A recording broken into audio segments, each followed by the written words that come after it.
All right, so we're diving deep today, getting you prepped for a social work supervisor interview.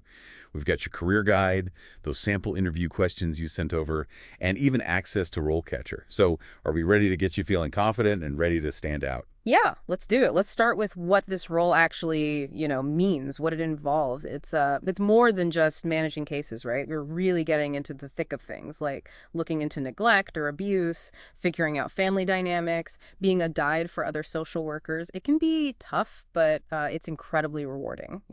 Okay, so let's get into the interview itself. This first question from the guide really jumped out at me. Can you tell us about your experience working with diverse populations?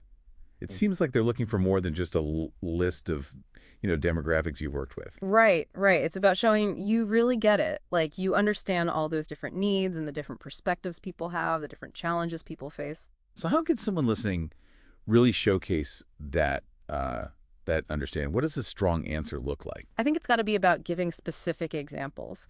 Like think about times you've had to change how you communicate or how you approach a situation to really meet the needs of people from different backgrounds. Maybe you've used like culturally specific materials or worked with community groups or even brought in interpreters to help with language differences. Those real world examples, those are what show you're committed to providing care that's equitable and sensitive. I bet they might follow up with, can you share a specific instance where you had to bridge a cultural gap, with a client or a colleague?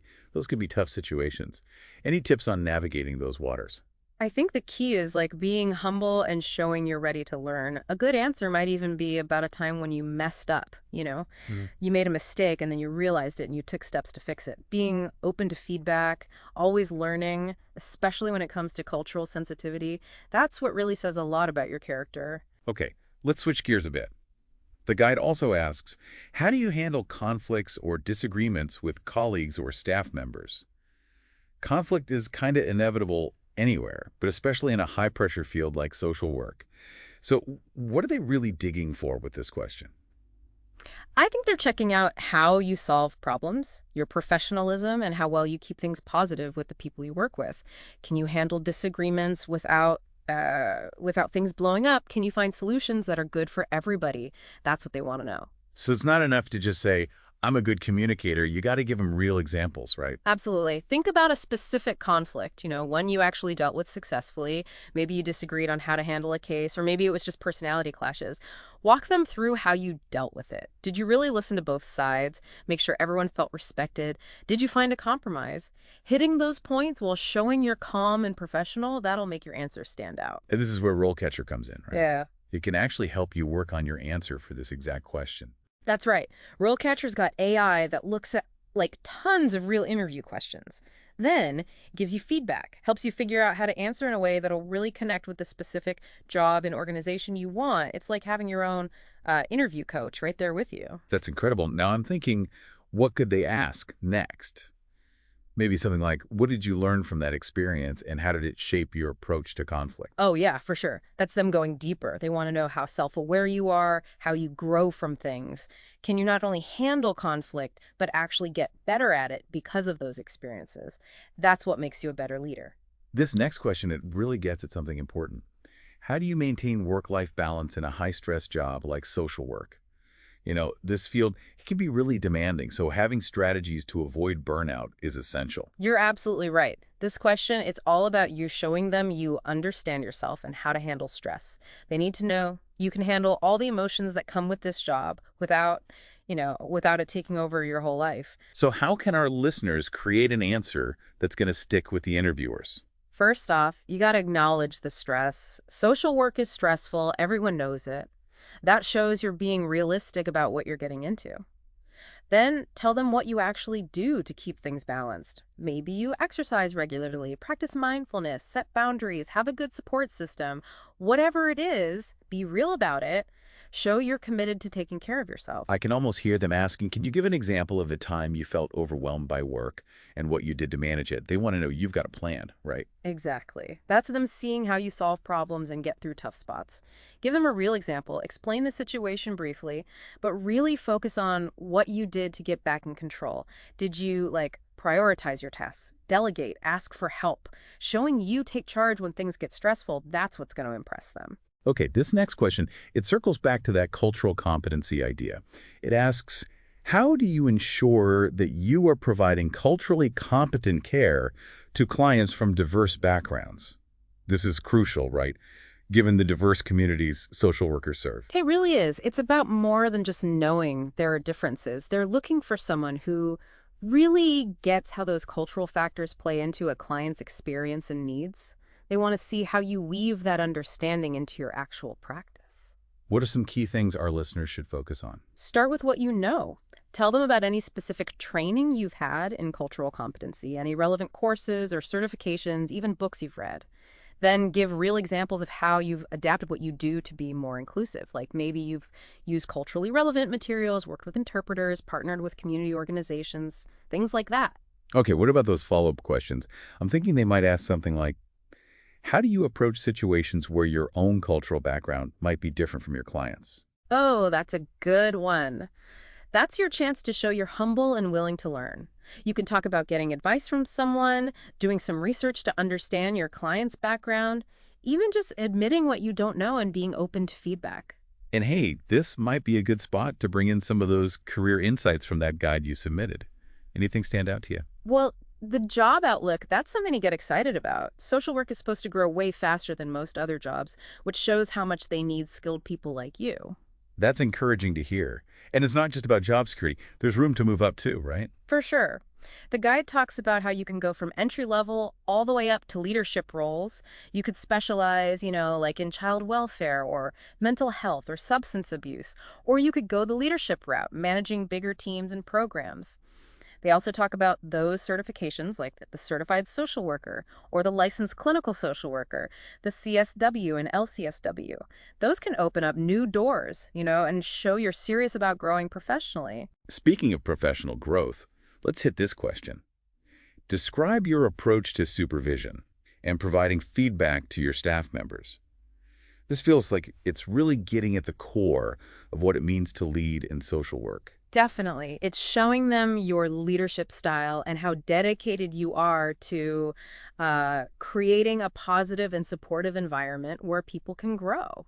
Think about the best supervisor you've ever had. What made them so good? Did they have clear expectations? Did they give feedback that helped you get better? Did they give you chances to learn and grow? That's what you want to talk about. So it's about that balance between supporting people and holding them accountable. Exactly. You've got to show you're approachable, that you'll help them out, but also that you've got high standards and you'll give them clear direction to help them really shine. What about follow-up questions? I'm thinking maybe they'll ask, could you share an example of a time when you had to give difficult feedback to a staff member and how you approached it? That's a classic one, right? Oh yeah, that's a common one. It's them checking out how you deal with those tricky situations.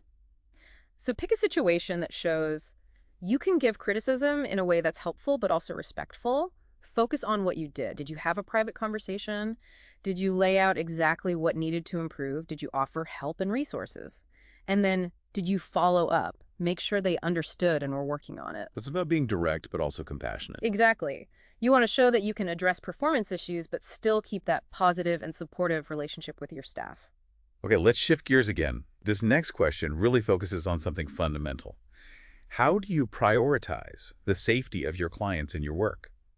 This really gets at the heart of, our ethical responsibility as social workers. For sure. Client safety is the top priority in social work. The interviewers, they want to see that you not only get that, but that you have a plan to ensure it. It's more than just knowing the rules, right? It's about being proactive. Absolutely. You've got to show that you're constantly thinking about potential risks and what you can do to prevent them. Okay, so what are some of the main points our listeners should touch on? Talk about what you know about the laws and regulations related to client safety. What are the specific protocols and procedures you follow in your current role? Highlight your experience with risk assessments and creating those safety plans. And I bet a follow-up question could be, can you describe a situation where you had to make a tough call to ensure a client's safety? That's a good one. Pick a situation that really shows your judgment and how you can act quickly when you need to, always with the client's best interests in mind. Explain what happened, what you thought about, the decision you made, and what the outcome was. It's about showing you can be empathetic, but also understand your responsibility to protect clients from harm. Exactly. Now, before we go any further, I think it's important to mention how RoleCatcher can help you, not just with the interview, but with, figuring out your career path and moving up in your career. Okay, so what else can RoleCatcher do? Well, remember that career stages section of the career guide. It shows how people typically move up in this field. The responsibilities, skills, qualifications at each level. It's like a roadmap. So you can actually see where your career could go. Yeah, exactly. And RoleCatcher, it can help you fill in the gaps, like suggest courses, certifications, networking opportunities that will help you gain experience. It's like a GPS for your career. Incredible. All right, let's look at another question. This one's all about communication. How do you approach difficult conversations with clients or their family members? Social work, it often means dealing with some pretty sensitive and complex situations. It definitely does. The interviewers, they want to know you can handle those conversations with empathy, but also that you're professional and you've got the skills to do it well. So it's not about avoiding conflict, it's about doing it the right way. Yeah, exactly. Think about a time you had a difficult conversation with a client or their family. Maybe it was about a tough diagnosis, a change in treatment, or a disagreement over services. What should people focus on when answering this question? Talk about how you prepared. Did you get all the info you needed? Did you think about things from the client's side and try to anticipate their concerns? Then talk about how you actually communicated. Did you speak clearly? Really listen. Acknowledge their feelings. I bet they might ask, how do you handle situations where things get really emotional? For sure. You want to show them you can stay calm even when everyone else is getting upset. So what are some strategies for doing that? You can talk about techniques like active listening, using empathy statements, or even taking a break to let things cool down a bit. The point is to show that you can handle tough conversations gracefully and professionally. Okay, let's look at this next question. Can you give an example of a successful project or program you have implemented in your role as a social worker? This is your chance to shine a bit. Absolutely. Choose a project that you're really proud of, something that shows off your skills and that really connects to the job you're interviewing for. What are some key things to keep in mind? First, describe the project clearly. What was it for? What were your specific responsibilities? Then walk them through what you did to make it happen. Research, planning, working with others, and don't forget the results. What was the impact? Numbers and figures always make an impression. I bet a follow-up would be something like, what challenges did you face and how did you overcome them? They want to know how you deal with setbacks, right? Right. Challenges are a part of life. Briefly explain the challenges, but really focus on the solutions and what you learned. It shows you can adapt, you don't give up, and you find a way to succeed even when things get tough. Now, before we wrap this part up, let's look at that pros and cons section from the career guide. It's important to be realistic, right? About both the good and the challenging parts of being a social work supervisor. Definitely. It's all about finding the right fit for you. The guide talks about the amazing feeling you get from making a real difference, but it also acknowledges that it can be draining emotionally. Dealing with tough situations, seeing trauma, heavy workloads, sometimes not enough resources. It's a demanding job. It is. That's why this deep dive is so helpful. We're giving you the knowledge, strategies, and resources like RoleCatcher to not only nail that interview, but also to thrive in this challenging but incredibly rewarding career. So as we wrap up this first part, let's leave our listeners with a question to ponder. It's from the pros and cons section.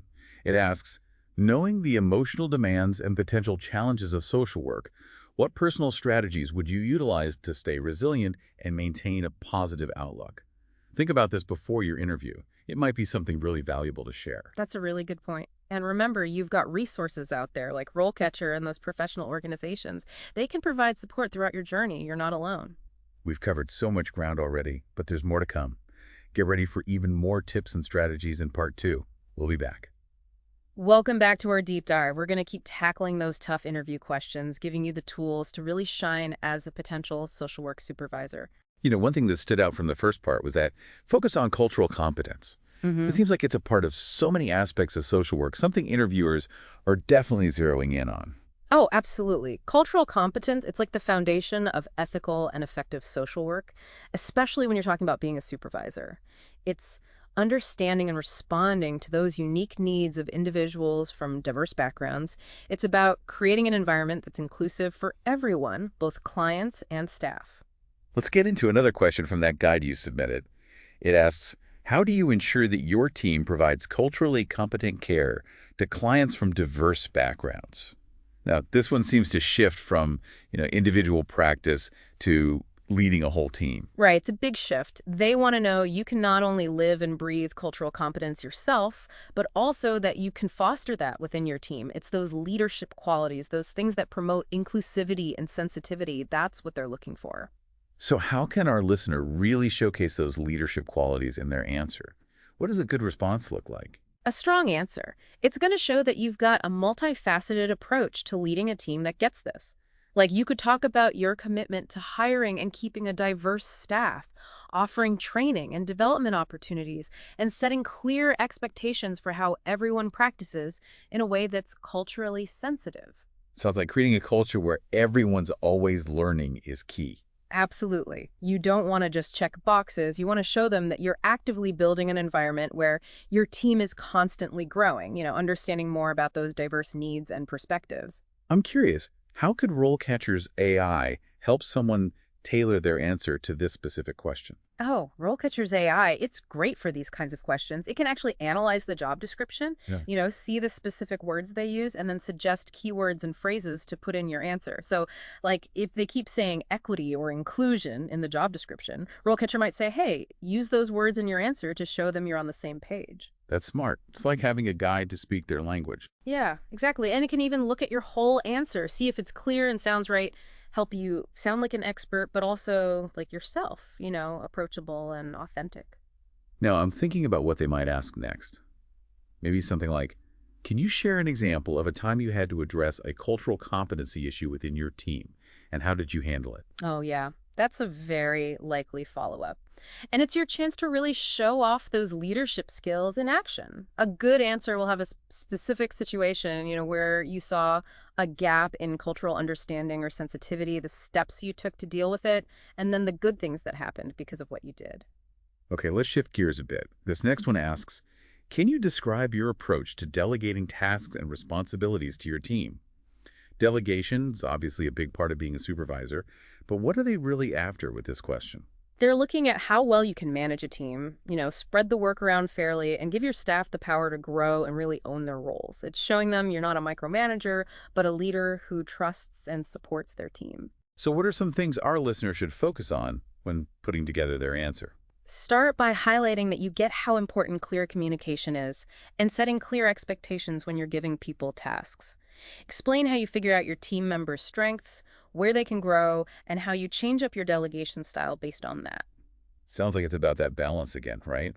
Providing guidance, but also letting people be independent. Exactly. You want to show them that you'll provide the support and resources they need, but also that you encourage your team to take initiative and solve problems on their own. I wonder if RoleCatcher could offer any insights on, delegation strategies. Oh, totally. RoleCatcher's AI can look at what works best for delegation in social work supervision and give you ideas to put in your answer.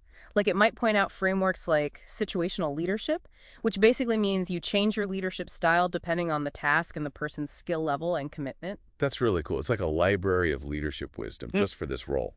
Right. Now, this follow-up questions, they might ask, can you share an example of a time when you delegated a task, but it didn't quite go as planned? What did you learn? Sounds like they want to see how you deal with things when they go wrong, how you learn from mistakes. You got it. A strong answer here means owning up to the mistake, explaining what happened, laying out how you fixed it, and then really focusing on what you learned that will help you delegate better next time. Okay, this next question, it dives into managing individual performance. How do you handle situations where a staff member is not meeting performance expectations? This is a tough one, but it's got to come up in a social work supervisor interview. It has to. They want to see how you address performance issues, head on, but constructively, and that you can do that while keeping things supportive and respectful with your staff. So what should our listener keep in mind when putting together their answer for this one? First off, emphasize that you're all about open communication and regular feedback.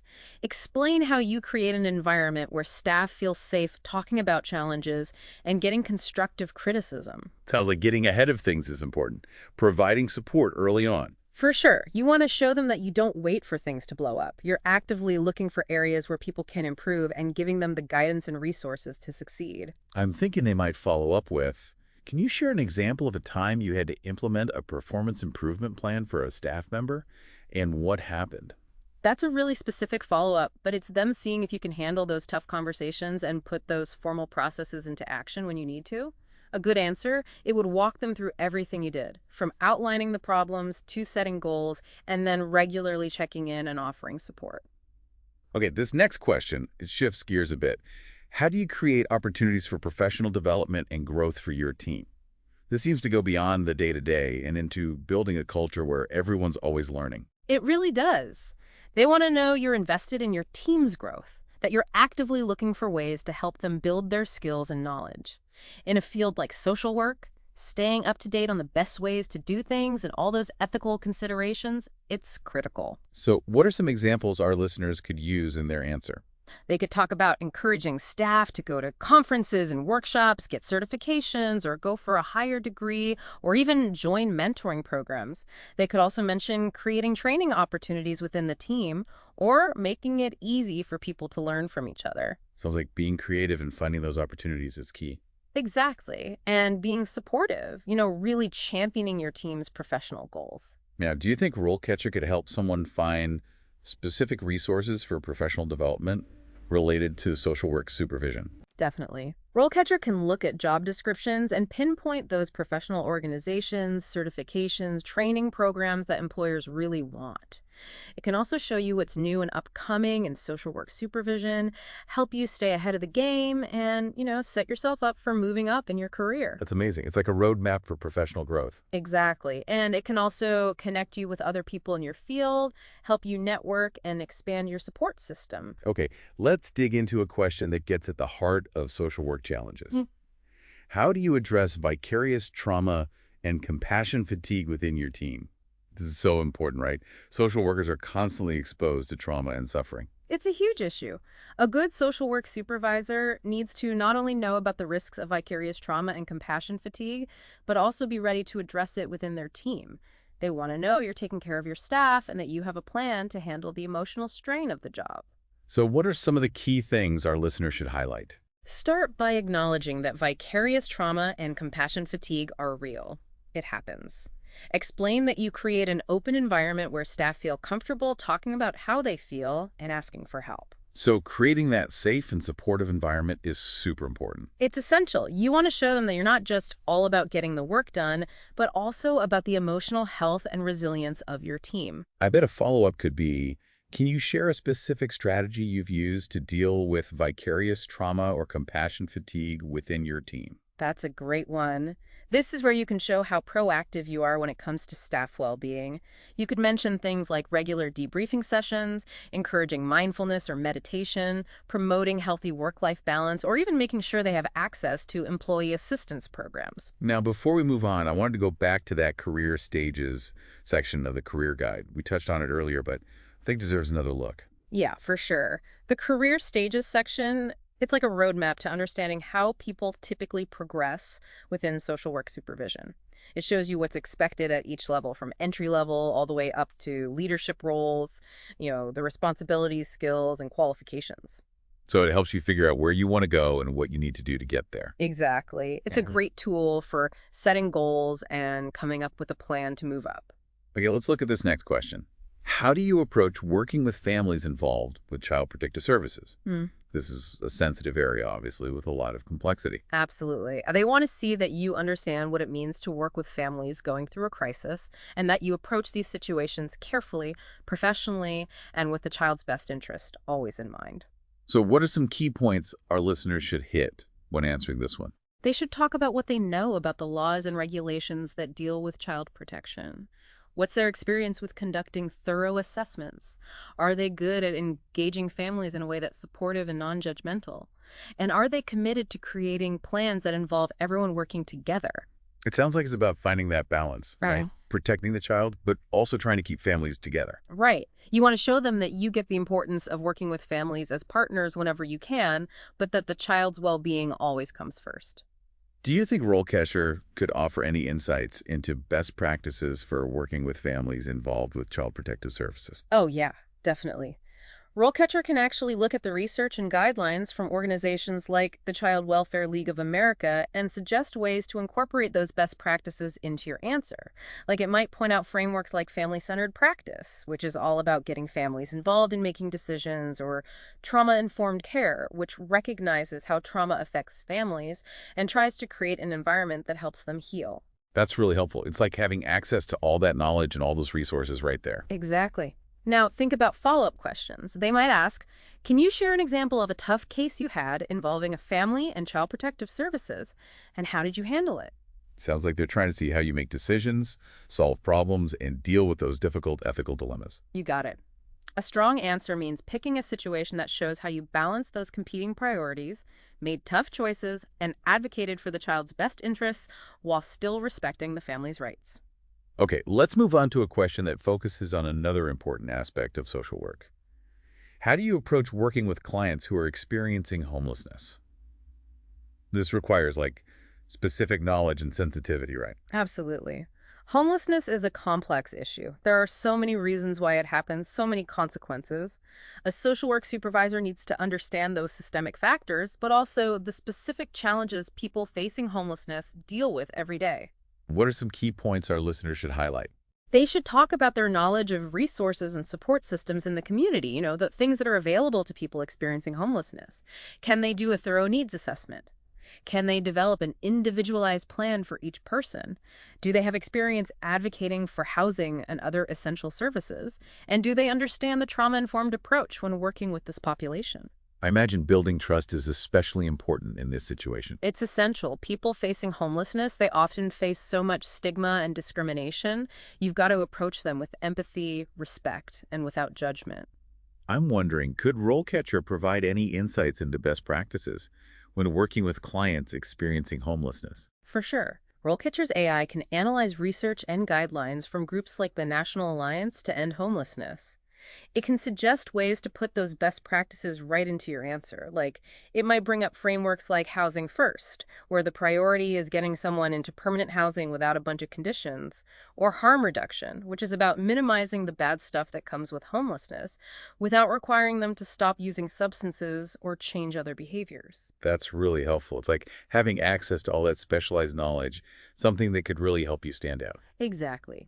Now think about those follow-up questions. They might ask, can you share an example of a successful intervention you did with a client experiencing homelessness? What were the key things that made it work? Sounds like they're looking for real-world proof that you can make a difference. Right.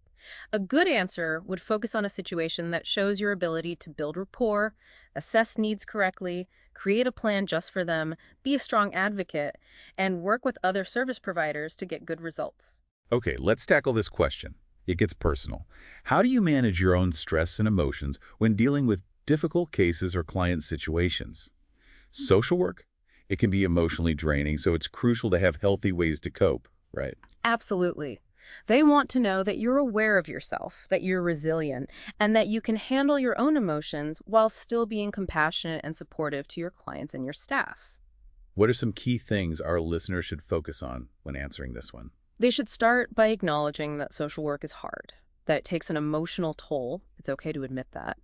Then they should talk about what they specifically do to manage stress. Things like mindfulness practices, exercise, hobbies, talking to colleagues, supervisors, or even a therapist. It's about taking care of yourself, setting those boundaries, right? Exactly. You've got to show them that you know how to take care of yourself, because that's the only way you can truly take care of others. Could RoleCatcher offer any insights into resources or strategies for dealing with stress and burnout, specifically for social workers? For sure. RoleCatcher can look at the research on self-care and social work and suggest ways to work those strategies into your answer. It might point you to mindfulness apps, online support groups, or professional organizations that offer peer support and classes on stress management and preventing burnout. That's great. It's like having a personalized toolkit for staying healthy in a tough profession. Right. Now, for follow-up questions, they might ask, can you give an example of a time when you felt totally overwhelmed by a case or a client situation? What did you do to manage your emotions and take care of yourself? Sounds like they want real examples of how you deal with things when they get tough, how self-aware you are, and how you cope. Yep. A good answer would be a situation that shows you know your limits, that you can de-escalate, ask for help, and prioritize self-care to prevent burnout. Wow, we've covered so much in this part. You've given some incredible insights and strategies for dealing with those tough interview questions. My pleasure. I'm glad we could really dive into these important topics and give some practical advice for navigating this interview process. Before we jump into the last part, I think it's worth mentioning again how valuable RoleCatcher can be. We've talked about its AI features, but it's really a game changer when it comes to preparing and standing out as a candidate. Absolutely. RoleCatcher, it can break down those job descriptions, help you tailor your answers, give you feedback, and even connect you with resources. It's like having your own career coach and a massive library of knowledge all in one. I couldn't agree more. Let's take a quick break, and then we'll dive into the final part of our deep dive, where we'll explore even more strategies for acing that social work supervisor interview. Welcome back to the final part of our deep dive into getting ready for that social work supervisor interview. We've covered a lot, but there's still more to unpack. Yeah, and I think it's worth saying again just how much RoleCatcher can help you. It's not just about the interview itself. It's about giving you the tools to really thrive in this field, Yeah. which can be tough, but also incredibly rewarding. Totally. RoleCatcher's AI can help you figure out what skills you might need to work on, point you to professional development opportunities, and even connect you with mentors or other people in the field. Okay, let's jump into another question. This one's from the guide you sent. What is your leadership style?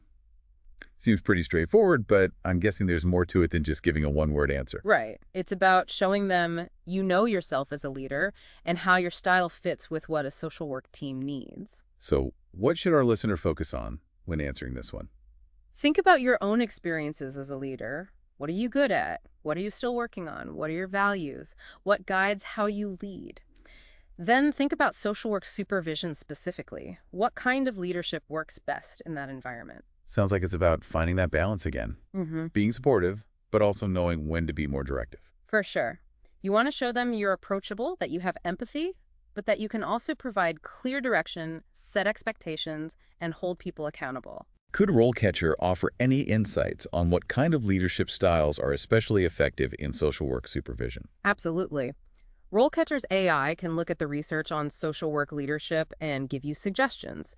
It might point to things like transformational leadership, which is all about inspiring and motivating your team, or servant leadership, which focuses on empowering and supporting your staff. That's helpful. It's like having a leadership playbook, just for social work.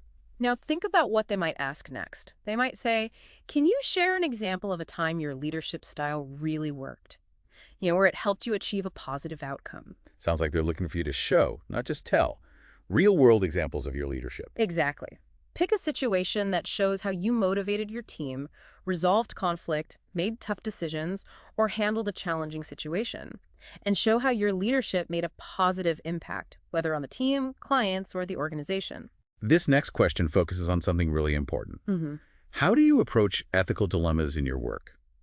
Social work is full of complex situations, and sometimes there's no easy answer. That's so true. They want to see that you understand how complex ethical decision-making can be, and that you have a way to approach these challenges thoughtfully and responsibly. So, what are some key things our listeners should emphasize? Start by saying that you're committed to the NSW Code of Ethics, that you understand the values and principles that guide ethical practice in social work. It's not enough to just say you're ethical, right? You have to show that you really understand what that means. Exactly. You could talk about specific ethical principles, like self-determination, confidentiality, or social justice, and how you put those principles into practice. Could RoleCatcher help with this? Like provide resources or guidance on ethical decision-making in social work? Definitely. RoleCatcher can pull up all sorts of ethical case studies, legal precedents, and professional guidelines. It can even connect you with ethics committees or experts who can give you advice and support. That's incredible. It's like having an ethical compass and a support system all in one. Now, for follow-up questions, they might say, tell us about a really tough ethical dilemma you faced and how you dealt with it. Time for those real-world examples again. Yep. Choose a situation that shows how you figured out what the ethical issues were, got the information you needed, talked it over with colleagues or supervisors, considered different options, and then made a decision that aligned with ethical principles and best practices. And they'll want to see how you reflected on that experience and what you learned. For sure. Being able to learn from those tough ethical situations and use those lessons in the future, that's really important. Okay, this next question gets more practical.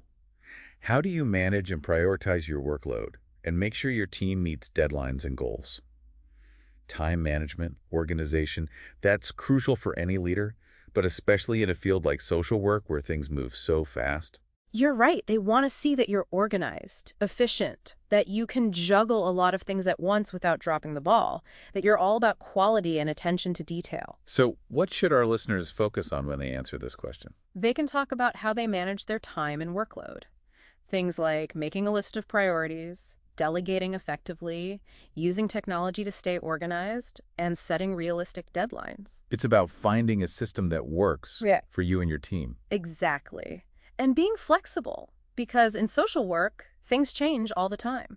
Could RoleCatcher give any tips on time management for social work supervisors? Oh yeah, for sure. RoleCatcher can look at what works best for time management and social work and point you to resources like productivity apps, project management software, online courses, things like that. That's so helpful. It's like having a personal productivity coach. Now, for those follow-up questions they might ask, tell me about a time when you had a really heavy workload or a complex project. How did you make sure everything got done? Another chance to show off those organizational skills and leadership abilities. Exactly. Pick a situation that shows your planning skills, how you delegate, communicate, solve problems, and motivate your team to work towards a shared goal. Okay, let's move on. This next one asks, how do you approach advocating for resources or policy changes that would benefit your clients? Advocacy, that's at the heart of social work. They want to see that you're willing to speak up for those who need it. It's so important. It's showing them that you get those bigger issues, the things that contribute to social problems, and that you're not afraid to use your voice, use your position to make things better. So what are some things our listeners should highlight? They can talk about what they know about policies and laws. Do they have experience working with community groups or advocacy organizations? Can they communicate effectively with policymakers? Are they passionate about social justice? It sounds like it's about being informed, having a plan, and not giving up. You got it. And building relationships with the people who can make a difference, working together with those who share your goals. Could RoleCatcher help with this too? Like connect people to resources related to advocacy and social work? Absolutely. It can connect you with advocacy organizations, give you the latest on legislation, and point you to training resources. It can even help you find mentors or peers who have experience with policy advocacy. That's amazing.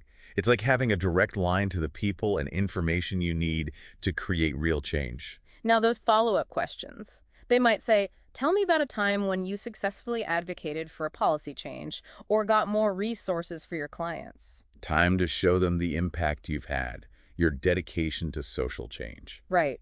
Choose a situation that shows how you identified a need, built a group of supporters, came up with a convincing argument, and navigated the political world to achieve a positive outcome for your clients. Well, as we wrap up this final part of our deep dive, I just want to say thank you so much for sharing your expertise. I think we've given our listeners a really great toolkit to prepare for their social work supervisor interview. It's been my pleasure. And remember, the interview is just one step. The real reward is getting to make a difference in people's lives. And don't forget, you've got resources like RoleCatcher and those professional organizations. They're there to support you throughout your career. You're not in this alone. So go out there, be confident, and make a difference. You've got this.